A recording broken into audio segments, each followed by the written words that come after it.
Hey everybody, welcome back to Small Business Small Talk. I am your host, Christy Smallwood. I am based here in Louisville, Kentucky, and I am the CEO, Chief Strategic Guide of Eagle Eye Strategies, which is a strategy-first business. We provide services to help you get all the work done, the whole 9 yards. With that, that's all. We're going to set that over here. This episode, it's fast, not furious, but it is a lot to take in quickly. So this is another one of those, you want your pen and pad next to you, take some notes, stop and start again, like rewind it a little bit, go back and listen to what he has to say, because my guest this time, Rick Smith, is just blew me out of the water on some things.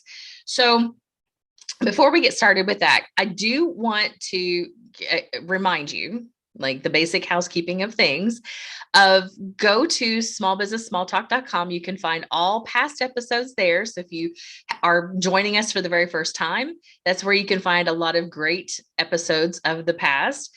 Business owners who are sharing their stories, their learnings, their inspiration, what gets them out of bed in the morning, what keeps them up at night, those kinds of things. Because this show is intentionally meant for business owners to relate to other business owners in the sense of this is what it means for them to do business and what they've learned about doing business, where they got their idea, what sparks their inspiration. Them sharing that information through this channel will help spark you onto your greatness of things. Or at a minimum, a couple of things that always happens for me, and I'm the host: validation that you're on the right track, and 2, inspiration for your own thing. Like you need a new idea on how to get something accomplished. You've just listened to a business owner that went through that thing and they just handed you the idea. So this show is just really blossoming and I love it. I love getting to be a part of this journey for all of these business owners across the world, because I've interviewed not just in the US, but I've got some now friends who are international. They've been on this episode as well. So I love where all of this is going. I hope that you're along for the journey. That means subscribe to your favorite channels. And you can find all of those on smallbusinesssmalltalk.com. And please, when you listen to this, leave us a review. Like give us your honest opinion, but I hope it's a good review. 5-star it, those kinds of things. That would be great. The other thing about this episode in particular, I had no idea what I was getting myself into. So this gentleman who I hope, Rick Smith with NewsUSA, we got connected through a mutual friend on LinkedIn. And I love LinkedIn for making these kinds of connections. I really had no idea. LinkedIn, while it is a fantastic way to present your professional credibility, and then some, like whatever people decide to post, it's still not enough to give you a complete picture. So when I'm meeting Rick Smith, I was like, oh, this is really good. I read his bio and I'm like, oh, this is an impressive professional person.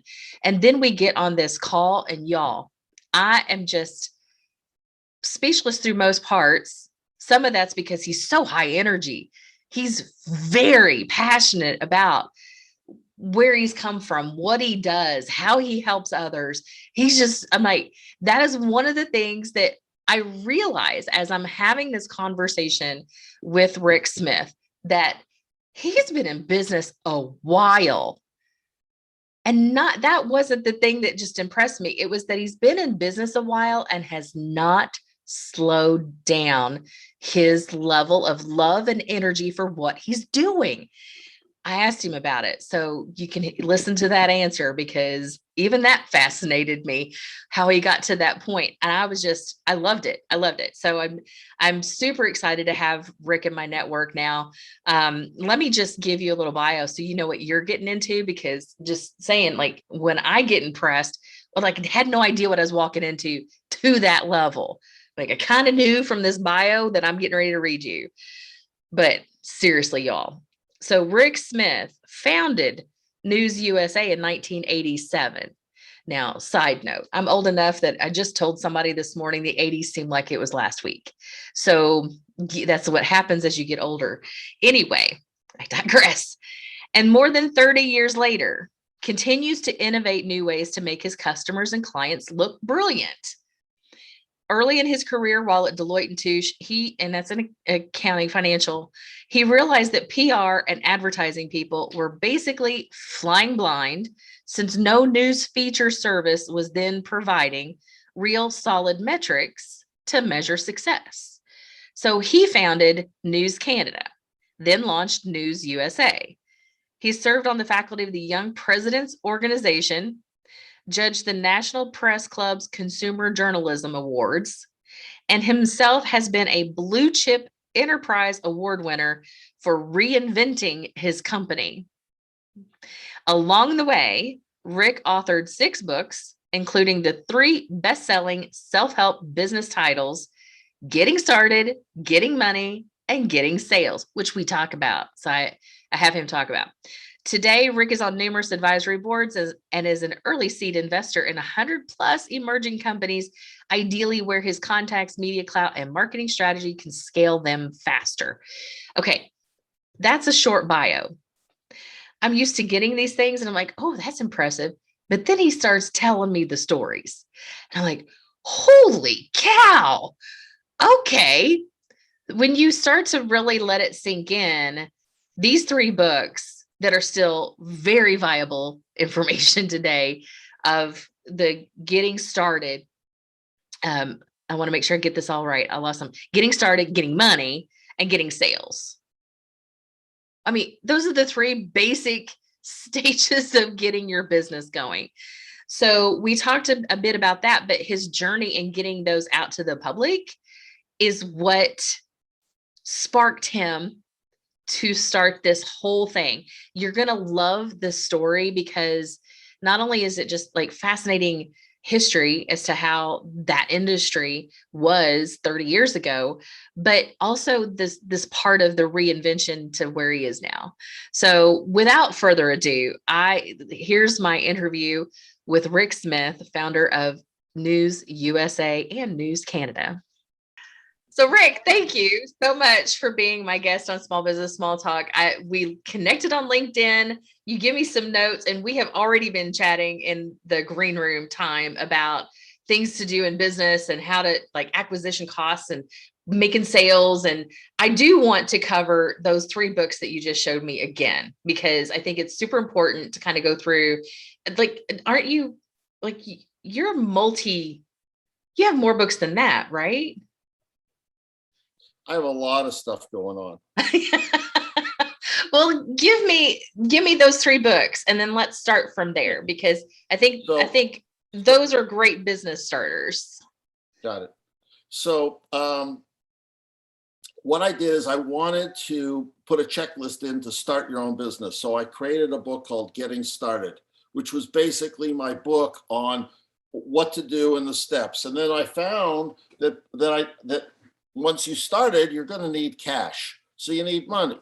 So what I did is I analyzed what was out there. I put together a list of about 115 sources of capital beyond banks, okay, beyond the obvious. And some I guarantee you've never thought of. And so I created a book called Getting Money that did this. And then the next thing that we needed sales. So I created a book called Getting Sales. Again, to kind of build it. And then that became my basis. And then my frustrating part was, how do I sell these things? I mean, I had an initial excitement where, just word of mouth started selling, thousands and thousands and tens of thousands of dollars worth of the books. But then I want to give it an extra push. And by that time, you're getting the economies of scale because you're no longer printing, small quantities. You're going and the printer says, hey, you got to do 2,000 or 5,000 or 10,000 copies. And I can get your numbers down. And then the margins get real exciting. And then the question is, how do you sell the book? Right. So did you do all of that stuff by yourself, or did you have publishers and publicists and everybody else was involved in this whole process. Where are they? Got They it. aren't going to get excited. There's no money in it for them at that stage, which is why most people have to start and build their concept themselves. So no, I had to do every part of it. And I had to go find the printer. I remember the printer was printing on an old Heidelberg. And I remember bringing a case of beer to keep moving to get my print done so that I could supply it for an event that I had coming up that I wanted to have the books out at. Okay, that's the beauty of small business right there. I remember these books that you've seen on Business Startup were being packed literally on my kitchen table with the help of my entire family, meaning even my grandmother was in helping us put them so that we could ship them out to the bookstores and the other things. But the challenge, and one of the biggest challenges business face, is you can create the product. Everybody's passionate about whatever their product is, and they'll create their product. And they'll get a certain amount of people that they know or that they interact with that might buy their product. But then they hit a wall that says, okay, now how do we get it out further to the masses of people who could buy this? And I've seen many people stop there. And basically, they don't know what to do, and they end up fizzling because they missed that chance to take that enthusiasm, take that energy, and translate it into where more people. They come up against the wall saying, geez, advertising is so expensive, I don't have a big budget for it. Or I fired out a ton of press releases, but no journalist sat down, took my press release out of tons of them, chose my one and only one, and decided to spend hours working on my press release to turn it into a finished article, and then get it published in there to their audience just for me. Because that's a lot of work, and they don't really want to do that unless, what is it you're giving? What is the product that's such a miracle that they're going to want to do that? Right. And if you're, and what a lot of people don't understand is they'll draft a press release and they'll fire it out through whatever distribution, and they say, then what? Well, what's the strategy to follow up? What's the strategy to get it? So I tried the advertising. It was really expensive for the return I was getting for my product. And then I tried sending out press releases, and I was really excited. I got good lists, and I hammered them, and I hit all the major media, and didn't really do much, didn't sell books. And then ultimately what I did is I went to a lot of these media people. I was determined to find out what was going on, and they showed me by their desk were boxes and boxes that they were taking press releases, not even opening the envelopes and throwing them into the boxes that would be taken out with the trash. I can only imagine the amount of stuff that they get. And I'm looking at the postage on these envelopes in horror, because it quickly dawned on me that if it's happening at this newspaper and this newspaper in different parts of the country, it's happening across the country. So the biggest thing that upset me was the federal government. They had the postage, so basically the post office was benefiting from this, but it was our taxpayer money that was being spent on envelopes that were being mailed hit or scatter and not getting any press. The press weren't opening the envelope, so the postage was a total waste. The printing and mailing was a total waste. And I saw this with big companies, and I saw this with nonprofit charities and associations, and it just horrified me.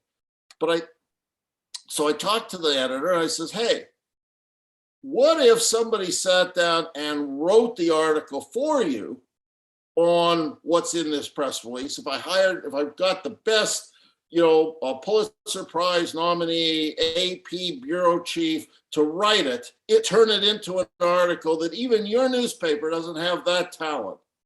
They said, that's interesting. We'd be interested in the article. I said, would you run it? They said, well, no, hang on.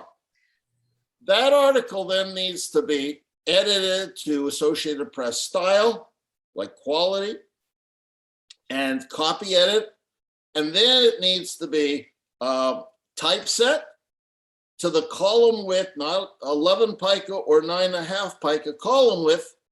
And then it needs to be printed on like matte, like coated stock, so that we can cut and drop it in, because we don't have the copy editors sitting around here to do this.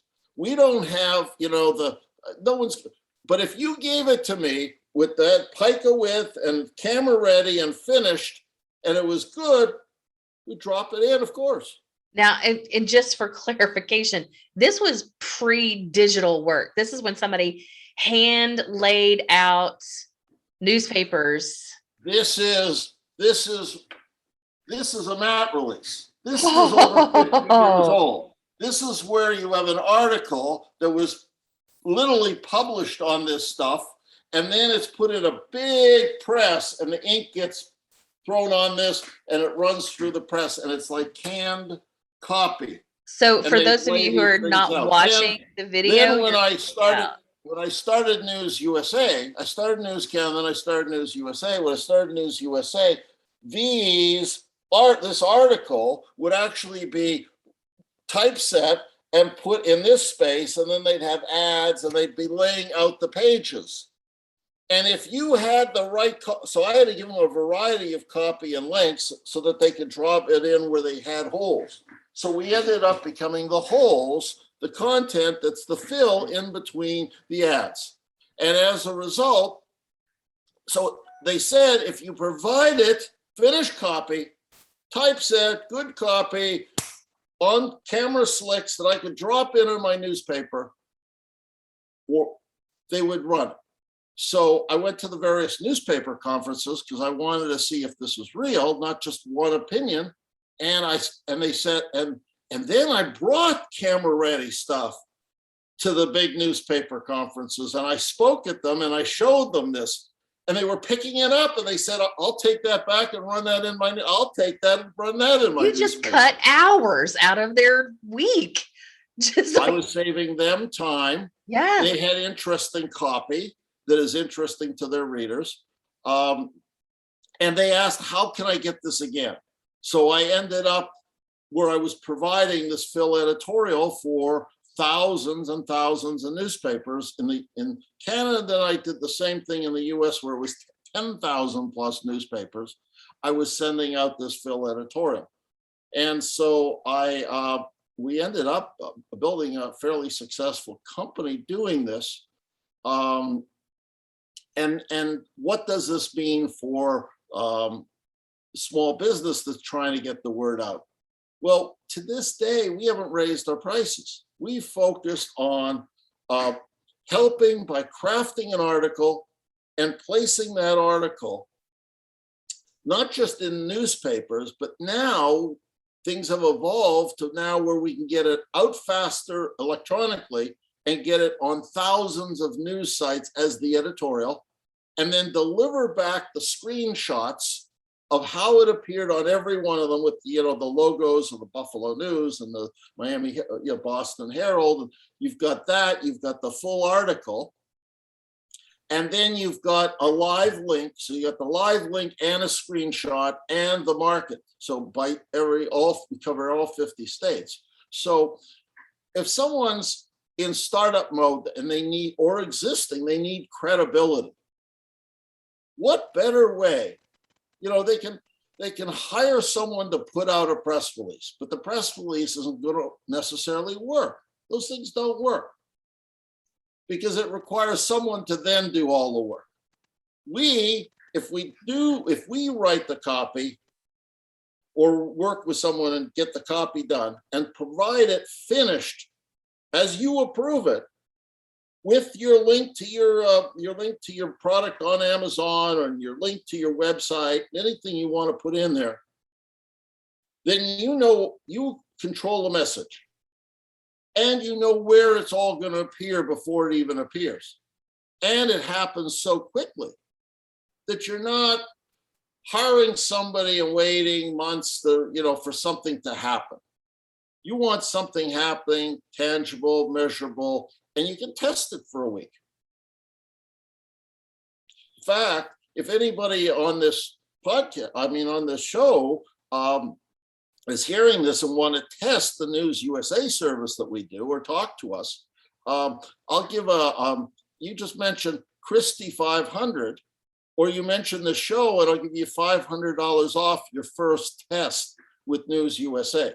And just so y'all know, that's CHRISTY 500. You can mention Smallwood 500, and that's probably a lot easier. Nobody will misspell that one. Okay, let's do Smallwood 500. And that way they get the chance to test out the difference of having and the nice thing about what we do is you immediately get your article. We'll write it, we'll add the photo, and we'll put it out talking about your product, your business, your messaging. You get to approve it. Your board, your committee get to approve it. And then we place it within 24 to 72 hours. It's placed on thousands of news sites. Now, do you also do targeting? Because let's say I don't need to be like everywhere. We do not. So it just the whole country. Gotcha. So when you're ready to go big, you go big. Right, you go big. Well, again, when you're dealing with something that is it's less expensive to hit and be guaranteed placement in 2,000 plus news sites across the country than it is to buy one ad on one news site.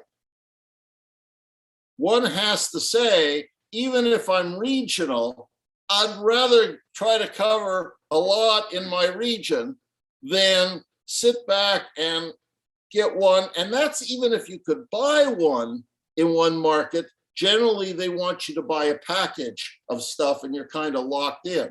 So you call up and you say, hey, I want to do one article or, in your blah, blah, blah. And they say, well, you've got to do a certain series. And then before you know it, it's 15, depending on how small your market, it could be 15,000, 25,000, 50,000 to even start that conversation in terms of the campaign. And that's only one media.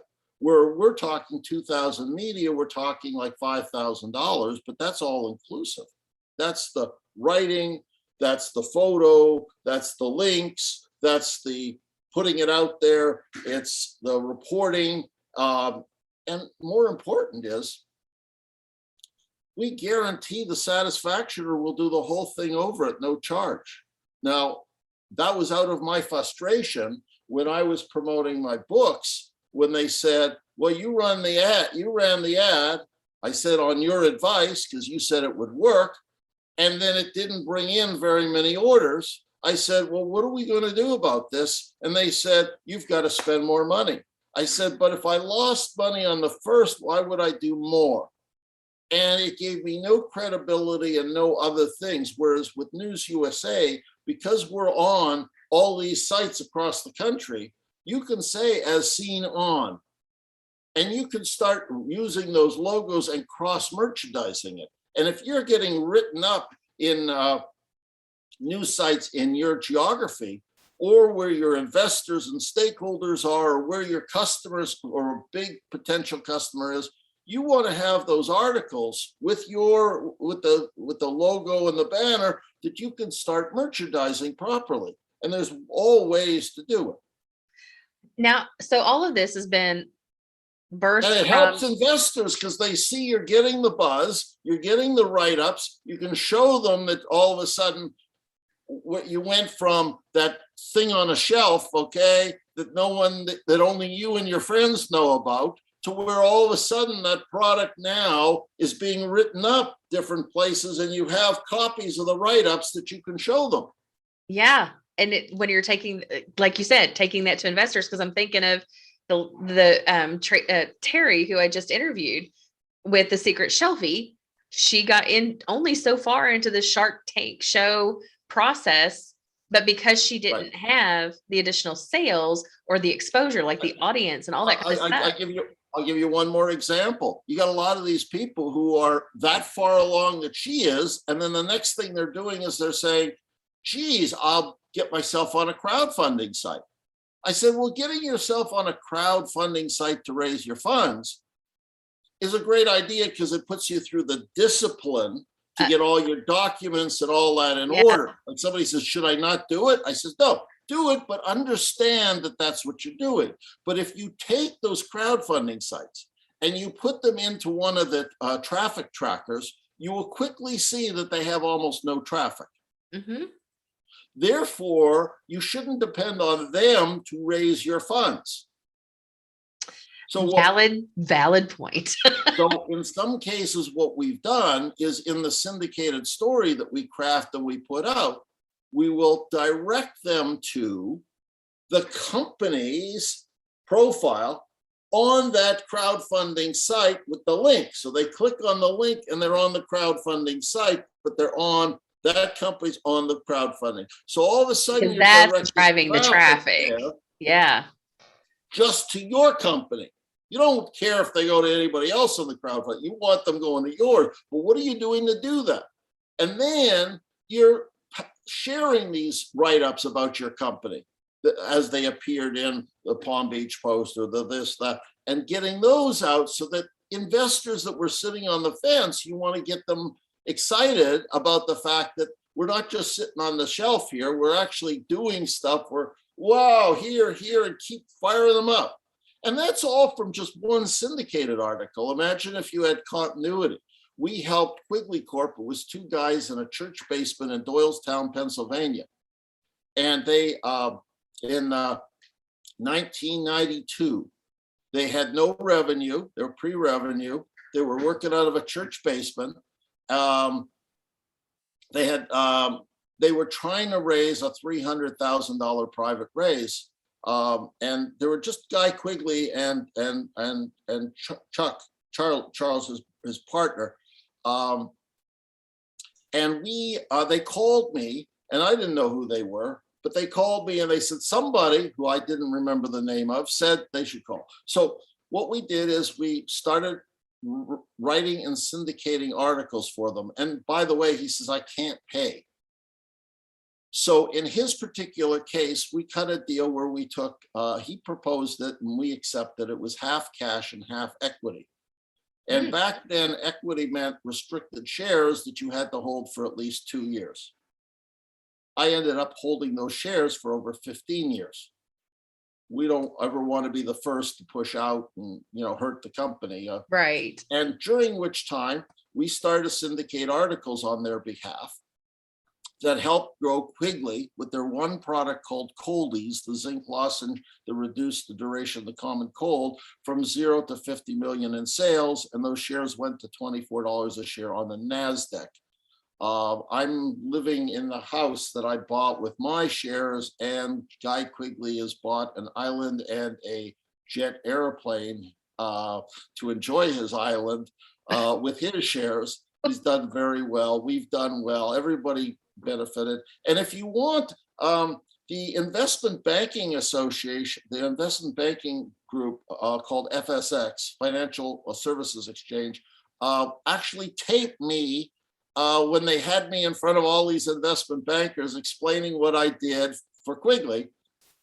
And you could Google it, Rick Smith, Frank Sam X-ray. That's Rick Smith, FSX. And you will pull up and you'll watch the video of them having me present in front of them how we syndicated out these articles to build demand for the Coldies zinc product, and how these people would call in. They would call their brokers. They'd be constantly, the small investors would call small brokers to say, hey, I need more stock of this. It drove the shorts away and the company just kept growing. And from the sales side, he was able to show all these write-ups in all these markets to the local retailer, and people would cut the articles out of their newspapers and they'd walk them into their retail and they'd say, I want this product. So, okay, the story you just told me says, okay, I, as a business owner with certain categories, definitely, I need to build credibility. How do I do that quickly? And you have just walked me through the answer to that. Like how to build credibility quickly doesn't necessarily mean I just need to be a social media influencer. That's not always the answer. So you have a business that has been birthed from your own experience of trying to get your own product out there. And Yep. now you know all the nuances and the tricks and tips. And like you've been doing this for quite some time. Like you know what you're doing. 41 years. Wow, look at that. Because you came from 41, we just passed 41 years I've been doing this every day, congratulations. full-time, That's a and big deal. I've dealt with over 10,000 marketing and PR people that have been clients, and we've been doing this. They keep coming back to us. And the reason they do is because with us, they can guarantee they're going to have something to show. So many people call me, and they say, look, I just spent so much money and I got nothing to show. I fired out press releases. I hired people to put out press releases. Well, look, in fairness to the PR agencies that are out there, every client that comes in the door, they have to put together a different media list because each product is different. Uh-huh. Okay, so they have to pull a different media list. They can't leverage their contacts necessarily on every client. And then what they have to do is they have to then start doing outreach. So they'll craft a press release and they'll start doing that. And you're buying the time that all takes to make those calls and stuff. And in fairness to them, that takes time. And they're asking you to sign up for 6 months or a year. And it could go on longer it could go any period of time before you have anything to show. The challenge for small businesses is they want something sooner because they need the sales, they need the credibility, they need the stuff. So some of the PR people have worked with us when they get a new client or they're getting a new client, they'll use the first month's retainer to have us craft a syndicated story, get it out, get them the placements. And that buys them time to make the calls and keep working the other side of it. Too many times they don't do that. And then what ends up happening is after a couple months of the client writing a check each month and not having much to show, get a lot of conversation, approving a lot of press releases, but not getting the coverage, they get really frustrated and they're upset that they're stuck in a contract that they can't get out of. And that's, I get that feedback. So with us, we're not the perfect answer, but we're an answer that allows people to do something, to lay the foundation, to get you out there, start establishing credibility. It helps if you're trying to impress your stakeholders, inspire your team, inspire potential investors. It's to inspire your sales channels. I don't pretend to be that we are direct response, where you do it with us, you're going to get this many million in orders, blah, blah, blah, blah, blah. No. What we're going to do is we're going to have all these write-ups and stuff that you can put on your website. You can start sending to your sales teams or your distributors or your sales partners to get them excited that you are starting to support what they're doing. If they're in Texas or they're in New York or they're in California, you show them write-ups in their marketplace. They get a lot more excited than thinking, geez, corporate's not spending anything in marketing and not doing anything to help us. Yeah, I remember my KFC days. And so we had a crap ton of things going on with KFC, but it was the little side department of PR that always had to struggle the hardest to try to get word out, even for KFC. And so the things that they would try and all this kind of stuff. And you're right, back to what works the best is getting something right in front of an audience that is going to actually read it and respond and do something with that. I love that story of the Coldies, somebody taking the article in and saying, I'm looking for this product. Like that is the dream of every creator, business owner, whatever, is that somebody has said, I'm looking, give me this thing, take my money right now for this thing. That's something also. We had a woman by the name of Betty Light in California who did the exact same thing with us. She had been working at an agency, a PR agency called Kip Morrison, and she went and she was approached by a local dentist out in California, and he didn't want to give up his dental practice, but he had come up with a product and he wanted to promote the product. Well, if he's not jumping in full time and she's just a friend, okay, how's it going to get promoted? Well, Betty Light, said, I'll tell you what, I'll start my own agency called Light Years Ahead and I'll promote your product. But I need a budget to do it properly. We're not going to just fire out a press release and hope something happens. And we're not going to, fantasize. We're going to do a strategy to build market. And so he set up a company called Denmat that would represent this, that would handle this product. And it was only one product that he had. And Betty contacted me and she asked NewsUSA to start putting out articles every single month promoting smile, how you can get a better job if you had a better smile with brighter teeth. And she got into that whole thing and we did a whole series of these. We got, I think it was 14,000, wait. It was some huge number of people got reached by these articles every month. But Denmat changed their name. We changed the name to Rembrandt Tooth Whiteners. And the sales went from 0 to over 100 million. It got bought out by Gillette, and then Gillette got bought out by Procter and Gamble. Betty then spun off, was big hero because she'd done that for them. Yeah. And the word of mouth she brought us Nature's Gate, she brought us Lumineers, she brought us one after the other to promote them.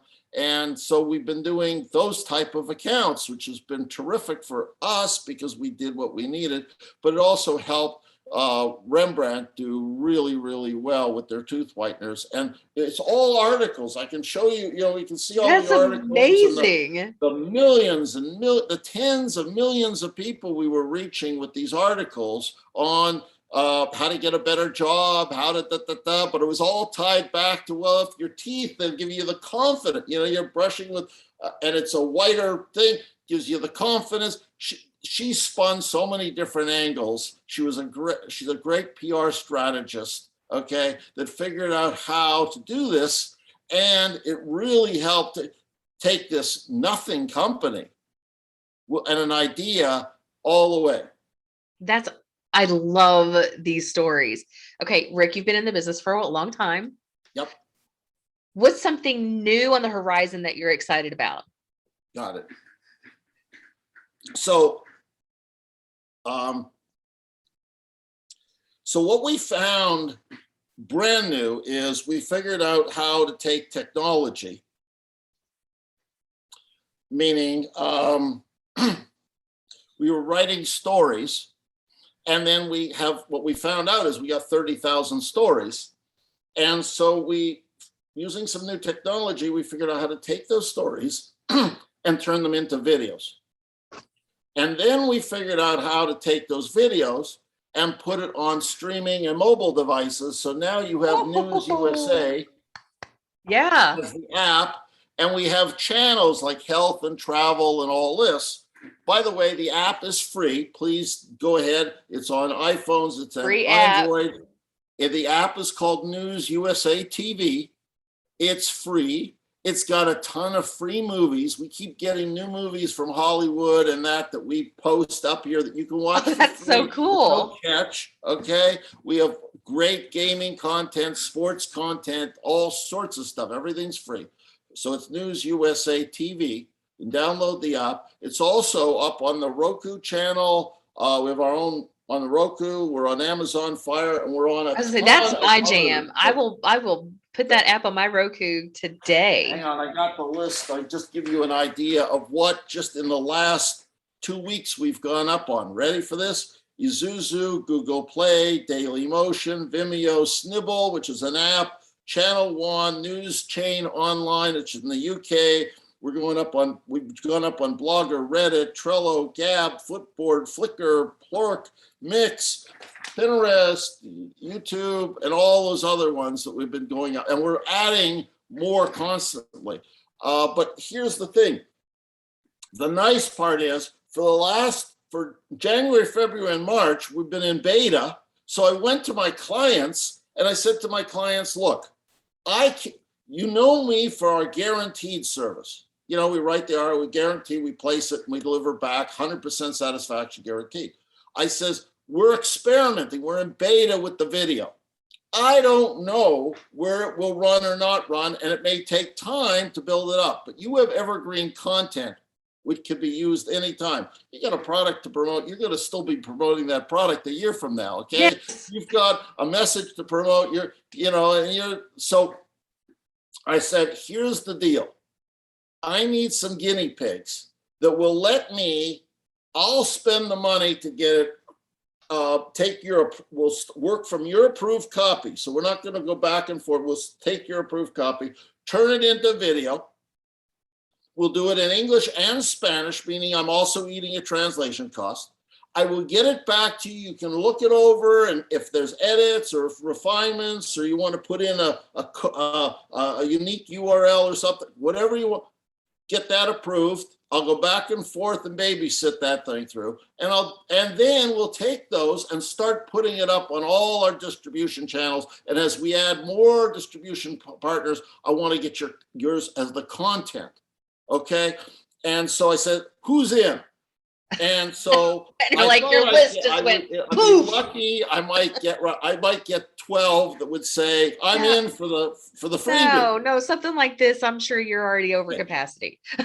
So we quickly got over 200 and said, do it for me. Sure, why not? Okay, so we then did. Wait a second, Rick. You do have a clone, right? Like you have people to help you, right? This isn't just you doing all this. I'm very fortunate that all of my core staff, whether it's my managing editor, my head of media relations, even the head of my digital operation, she started with me 22 years ago. Everybody else has been with me 17 years or more. So everybody knows what to do, and they kind of move through it's not like I have to start from square one on the execution. So wait, where was I? 200 people said yes. Okay, got it. So what I didn't realize is that created a lot of work on the edits and the approvals back and forth, because clients don't necessarily approve things on the spot. They got to run it by committees. And, our clients are like the American Heart Association, Fidelity Investments, Humana. They have people they need to run all this stuff by. And then there's little edits. And then we have to go back, and then we have to go for approvals again. So 3 months of that, and my tearing my hair out. I used to have hair like Einstein. No, I'm kidding. Well, I mean, that was the picture on the back of your books, right? Yeah. The difference of the two. So after that, I ended up by April 1st, I'd put in place a token amount of $500. It didn't cover our costs, but I thought, if you think back, if you go into a bar and you say the drinks are free, everybody grabs a drink right away. If you say it's $1 a beer, all of a sudden it slows down because people aren't ordering for their friends. All of a sudden they're all only ordering for their really good friends, Right. So I thought that would slow it down. It hasn't entirely, but it helped. Also, I stopped pushing as much. Except for the very good clients that I had. I say, you'd be crazy. I know it's $500. You'd be crazy not to do this because it's a lottery ticket. I said, understand what we're going to do for that. We're going to take your article. We're going to extract from it. We're going to create a video. You're going to get to approve the video. And then it's going to get into all our growing networks, which are getting pretty extensive. Meaning, of course, right away, it'll go on to the iPhones, it'll go on to the Androids, it'll go on to our Roku and Fire. But we have pending deals now that we're working on that is digital signage. For example, I've got a group with that wants content, health content. I've got content for the American Heart Association, tips. I've got, other Global Liver Institute and all these others that have real interesting stuff. So I've created a separate site called freehealthcontent.com, and they can pull that. So then what I have is one group's got 13,000 patient waiting room screens that want content on it, and they want to run our videos on it as the content to keep people engaged and interesting as they're sitting in all these waiting rooms. I got another group that's got the Jumbotron at Times Square. They want to start running our content, and they've agreed to this. So I want to feed that through that to reach that. And so I've got the digital signage, I've got the mobile, I've got the streaming, and then on top of that, we've got all these news sites across over 100 countries now, because they want to translate it into the various things. And it's easy to translate because, remember, it's the article content across video content. So it's just translating that into those languages, and it's easy to put in these various countries. So we have deals with a group out of Ireland, a group out of Germany, we have Singapore. So we've signed these different deals, and we're rolling out the content that way. So then we looked at monetizing all this in ways that would really help our clients. So that woman who's selling that shelving, we decided to start inserting QR codes into the video in such a way that if we have one group that has 90 airports, they got 1,700 screens, they're interested in carrying our travel content. And so we created a free travelcontent.com to feed out our travel content so they can go and they can pull that. And then we have where people can literally, you're going through an airport, you'll hold up your phone and you can literally book your next travel destination, or at least download and then read about that one that interested you at that moment. So Rick, I very much. And the data gets back to our client that sees how many people are downloading about their destination that they didn't know before.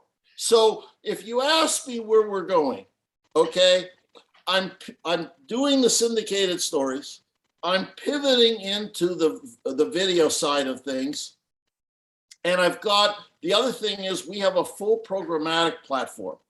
So what we found is, we had the content for the sites like CNN and for New York Times and that, but they want money, okay? They don't want to just run our content. So we try to figure out how to break through this. And then we found out that if we fed them the ads with the dollars, they would take our content and our video, our ads, and there's a lot more sites we could get on that we couldn't get with our content before. So now I'm rolling at that. Same with the digital signage, same with the others. Now I got more filmmakers that want to give me movies that I can incorporate in.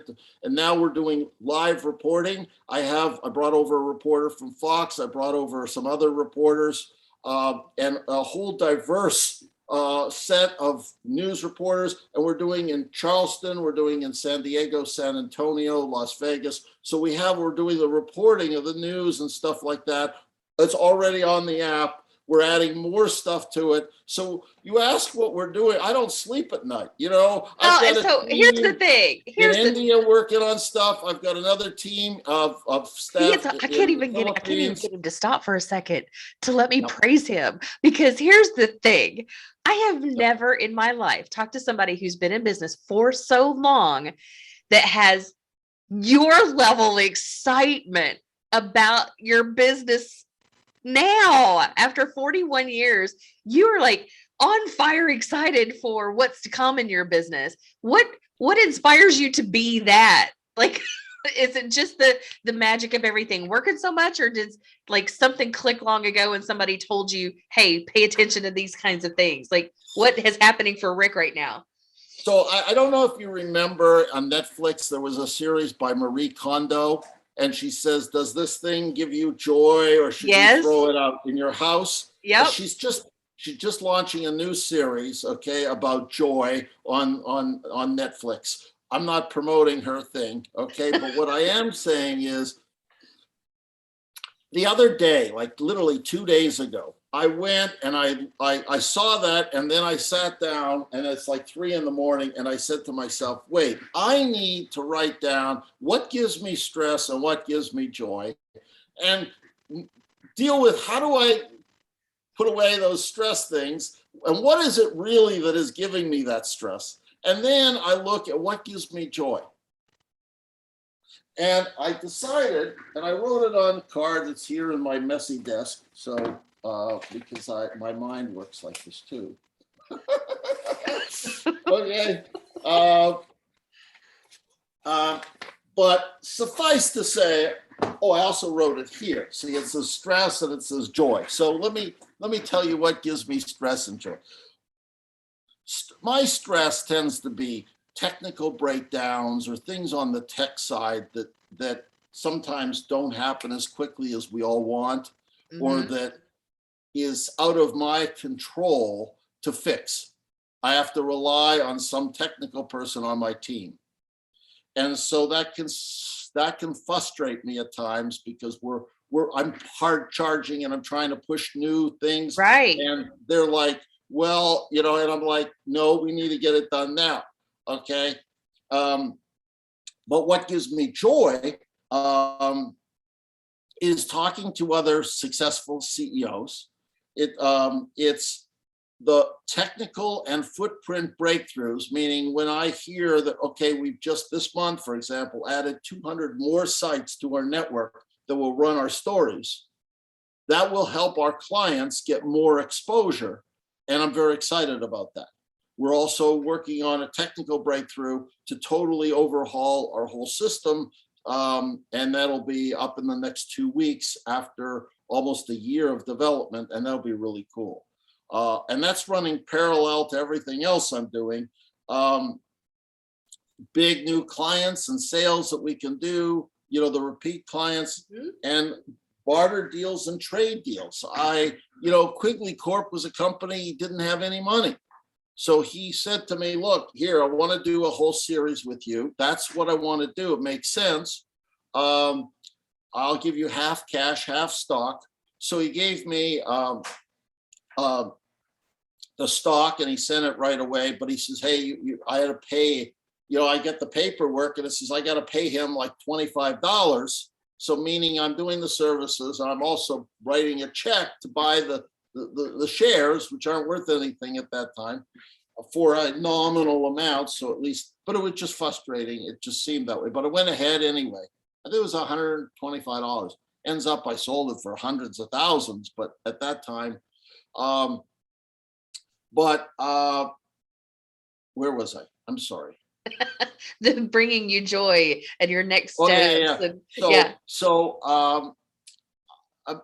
So he paid me in checks, but he said, listen, I'm going to give you these checks, but you have to call me each month to make sure I can clear it. So it was half cash, half, but he was working it out. But he's very creative. I mean, when you think about it, a lot of startups, they stop at the creativity. They could do wheel deals and do all sorts of trades and stuff. They don't even think about that. They just sit there and say, oh, I don't have the money, so I can't do anything. Well, sometimes you can, and you can talk it through with people. Sometimes, Have you ever got stuck in your own head? Oh, yes. Like, you're moving so fast, I'm not real sure. But like the key thing I caught up on, one of the things that brings you joy is talking to other successful CEOs. Yes. And this has been one of the popular topics, especially coming out of 2020, is I've been in my head for too long. I don't know how to get unstuck. Like, but isn't that an ongoing thing for entrepreneurs? Don't we do that? Anyway. Well, but and it's true. But as you start talking to other CEOs and that, and other owners of businesses, you end up sharing ideas. And some of the ideas that I've learned and acted on, okay, because ideas are only as good as if you act on them. People say, oh, listen, I need you to sign an NDA. It's confidential. I got the greatest idea in the world. Generally, those are losers, and it's not worth it anyway, because they don't have the confidence that they are the secret sauce that make it work. They think the idea is what's so good. The idea isn't the idea, it's the execution. It's the fact that that person is driven to stay up at night and do whatever and pivot as many times as they need to pivot, which they will often have to pivot into different, as they learn feedback from the customer. This woman who's with the shelf thing that we talked about, it sounds like, she's either given up or starting to hit that wall of where's the new enthusiasm to drive that business. And the crazy thing is, I can think of some people that she should be connected with right now, but she's probably not got advisors to step forward to be on her board of advisor because she refuses to pay them. She refuses to offer them some sort of equity or some sort of convertible or some sort of compensation. Or nobody's ever given her the idea that that could even happen. Like if you're brand new to business ownership, sometimes you don't even know, or your frame of reference has been over here in this industry. And when you try to become a business owner, you're like still bringing in this frame of reference and this belief set, these behaviors that will not work over here. And so there's just this like huge gap of things is what I've also been noticing. I had one client that was very pompous. He had come from Nestle. He was senior management at Nestle, and he was launching a beverage product. And he was not hands-on. He basically was so used to having so many people doing everything for him and the marketing and everything that now when he went and he was doing his own company, okay, everything was beneath him.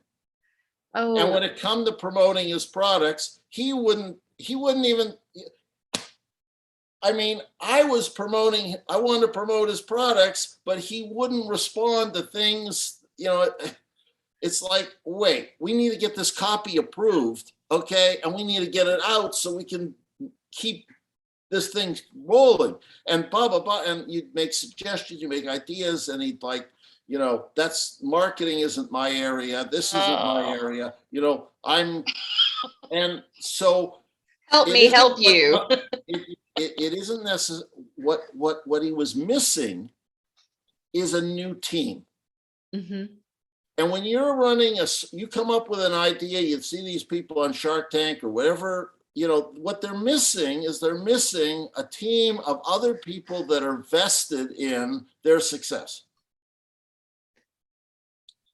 And if they want advisors, your best bet on advisors is people that are other entrepreneurs who have been there, done that, who have, been in the trenches and suffered it, because you give them shortcuts and ideas. I'm often trying to give my clients ideas on how to, shortcuts on raising capital. They'll often send me their PPM or their business plan or whatever and say, look, what do you think? And I go, this is the worst I've ever seen, because it says, put in this money, but it doesn't explain what's in it for the investor.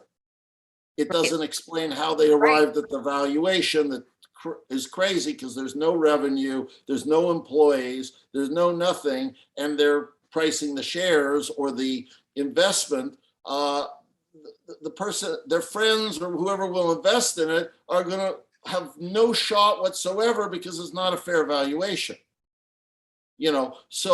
But a lot of times, if you're not talking to somebody outside your company, if you don't have an advisor of some sort that's in the trenches, and quite frankly, you want advisors in various areas. A lot of small businesses, they'll leverage on their lawyer and their accountant, but often where they need the help is on the marketing side. Mm-hmm. Thank you. Yeah, they do. And they don't. Others sometimes will raise the money, but they didn't have an advisor in the marketing end of things. So they get the money in and it gets pissed away on the equivalent of Super Bowl ads, for their pet soccer or whatever. And the money's gone and they've had their shot. They can't raise more money because it's going to be difficult, because the investors are going to say, wait, you raised that and what happened? Where is your traction? Yeah. So, you run into all these things. I've been through it all. I right now I have equity positions in over 100 emerging companies. We acquired them by helping them in various ways. And as a result, I try to connect them and cross-connect them so that they help each other in different ways. And then I'm helping them with some of the contacts me and my team are coming across on a pretty regular basis. With my Rolodex now, I usually can come up with somebody who can quickly help move that company along. And one of them, I can cite some of the examples. One of them is MovoCash, which is, it was pre-revenue. I got involved with them, and we been promoting them with a series of stories. We were trying to raise $500,000, ended up raising over 900,000, and then quickly did another round because the investors wanted to do follow-on for another 14.1 million. And they continue to grow. I don't want to talk about too many details because I have access to, I'm a shareholder, so I try to make sure things work. So that's historic information. But the company now, they brought in, I think it was the former CEO or top person over at Visa, and they've been going global, and it's an app called MovoCash, MoVoCash. And this was one guy, and he's put this team together and kept building and building. And then we try to figure out how to do different things to keep moving these companies along and connecting them. Biosortia is another one. We directed people to their fundraising on Fundable. So it was fundable.com/Biosortia, helped them raise. So they, the total total no revenue startup, raised the first 15 million. And then it was raising about, the articles and stuff were hitting, and they were raising about 300,000 a week. And now they're doing another 20 million. So there's these companies, and this guy I just met locally at an entrepreneur group, and he looked like, he was on his own at a little one of those little round table things. No one was talking to him, and I went over, and he just seemed like a nice guy. And we went in behind him and started helping his company start getting the word out. Beautiful, beautiful thing about networking. And what you've been talking about is one of the impetuses for me to start this show is to share other people's stories so that those listeners out there, the business owners, the people who are thinking about starting a business, can learn from other people's stories and learn how to connect with people, because connection in a business owner level is extremely important. I facilitate masterminds myself and have done for years. And I'm a true believer in the power of that mastermind that, of course, the classic Napoleon Hill talks about with that, because there is power in the fact that you're not alone, and then you get more ideas from that. So I used to be on faculty for the Young Presidents Organization, and I won the Blue Chip Enterprise Award for turning around a business in crisis. Like our business had gone through a tough time at one point, and I managed to turn it around and drive it up. Look, anybody who wants to book a little time with me can literally go to NewsUSA.com. There's a thing there to schedule appointment. You can schedule a call, a phone number. We don't hide. We're very available. I answer my phone literally round the clock. So it's NewsUSA.com. You can go to that site. Don't forget, if you're going to do your first syndicated story with me, if and when you want to look at doing that thing, be sure you remember the word Smallwood, okay? Because then you'll get your $500 off your first syndicated story. And it's fun. I mean, listen, life is short, and you want to have fun. You want to make sure you're enjoying it. And it really comes back to what stresses you, which is usually money related, and what gives you joy, which is opportunity and things expanding. If you're spending too much time in stress, then you don't have the right friends and the contacts and the others to inspire you, to feel good, to do things. You need to check in or tune in to the Smallwood Show, okay? So that it'll inspire you, because you get to see more people that are upbeat and happy and are doing things and Absolutely. can make a difference. And will give you Absolutely. the time of day to start doing these things. Yes. Well, Rick, thank you so much for being a guest on Small Business Small Talk. I appreciate you tremendously. And I'm definitely going to stay in touch, because now I'm super excited that you're in my Rolodex now. So thanks for that. Thank you so much, Christy Smallwood. I feel like I do these wrap ups and I say the same thing every day. I told you. I told you. How impressive was that? So I'm not as experienced as Rick, but I've got some history on me, but I've never done anything like he did.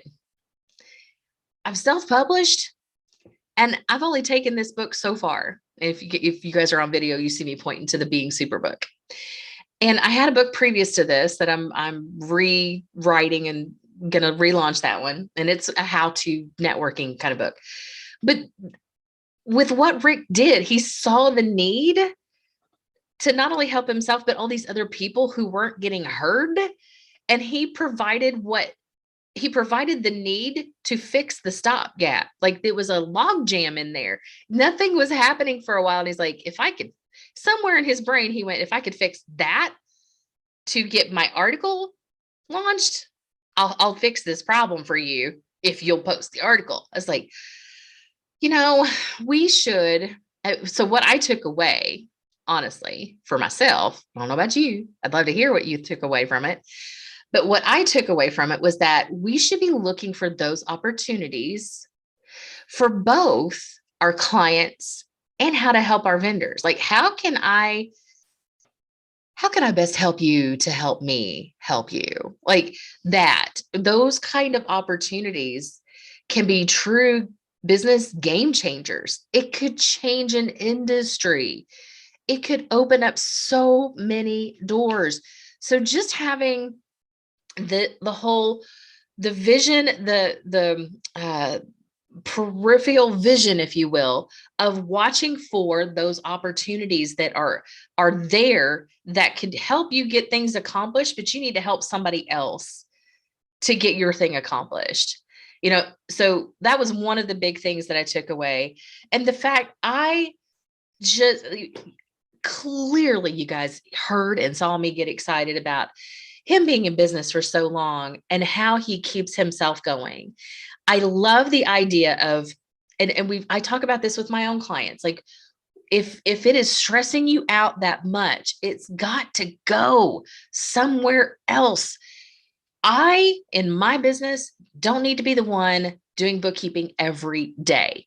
It stresses me out. So when I finally got to that point of, I can't do every single thing in this business, that was the first thing I delegated out, because I know at the end of the year, come tax time, preparation for that, if I don't have my shit together, that process really sucks.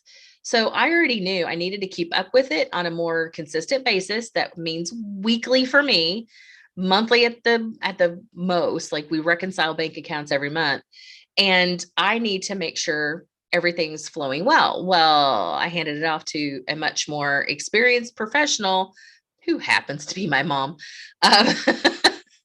because that's what she does. So she knows what she's doing.